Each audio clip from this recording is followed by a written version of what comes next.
توبہ کرے اپنے گناہوں پہ، ندامت اور استغفار. اور توبہ ہے کیا؟ اس کی 3 شرائط ہیں. اگر حقوق اللہ کے بارے میں توبہ کرے انسان، نماز چھوٹ گئی اس کی، کہ اس پہ پچھتانا، شدید ندامت اور ریگریٹ. پہلی شرط اپنے گناہوں پہ پچھتانا. یہ نہیں کہ اپنے گناہ کر کے بڑا انسان اپنے آپ کو توپ سمجھ رہا ہے، جانے تیرے بھائی نے یہ کام کیا یا تیرے بھائی نے وہ کام کیا. نہیں، ندامت اور شرمندگی اور اس پہ نا ریپینٹ کرنا. دوسرا step immediate leaving of sins, فوراً سے گناہوں کو چھوڑنے کا ارادہ کر دینا. اور تیسرا سٹیپ آئندہ کبھی نہ کرنے کا ارادہ کرنا. یہ 3 شرائط ہیں توبہ استغفار کی. وہ جھوٹا توبہ کرتا ہے جو کہ روتا بھی ہے اور پھر پلان بھی کرتا ہے کہ میں توبہ کروں گا، یہ جھوٹے کی توبہ ہے.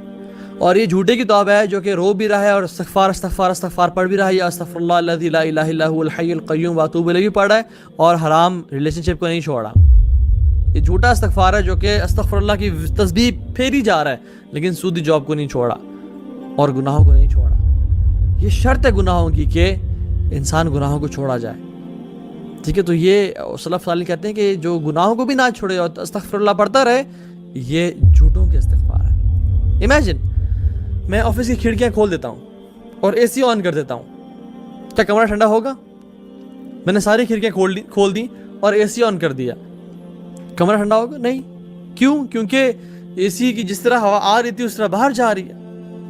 تو اس طرح سے استغفار، اگر انسان گناہ کر رہا ہے اور استغفار کرتا جا رہا ہے تو there is no difference in his life.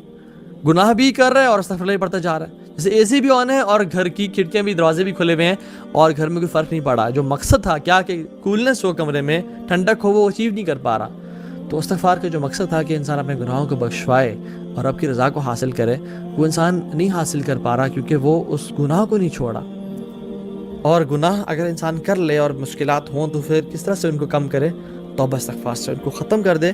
انہ کان غفارا وربک الغفور ذو الرحمہ، تمہارا رب بہت معاف کرنے والا اور رحم کرنے والا ہے. میں کیا کروں گا؟ ما یفعل اللہ بعذابکم ان شکرتم وآمنتم، میں کیا کروں گا تمہیں عذاب دے کے اگر تم شکر گزار اور ایمان والے بن جاؤ. یرید اللہ ان یتوب علیکم، اللہ یرید ان یتوب علیکم، اللہ تعالیٰ چاہتے ہیں تمہیں معاف کر دیں. التائب من الذنب کمن لا ذنب لہ، گناہ سے توبہ کرنے والا ایسا ہی ہے جس نے کبھی گناہ کیا ہی نہیں تھا. تو جیسے گناہ معاف ہوتے ہیں تو انسان کی پرابلم مشکلات بھی کم ہو جاتی ہیں، جو عذاب اور مشکلات ہوتی ہیں وہ کم ہو جاتی ہیں.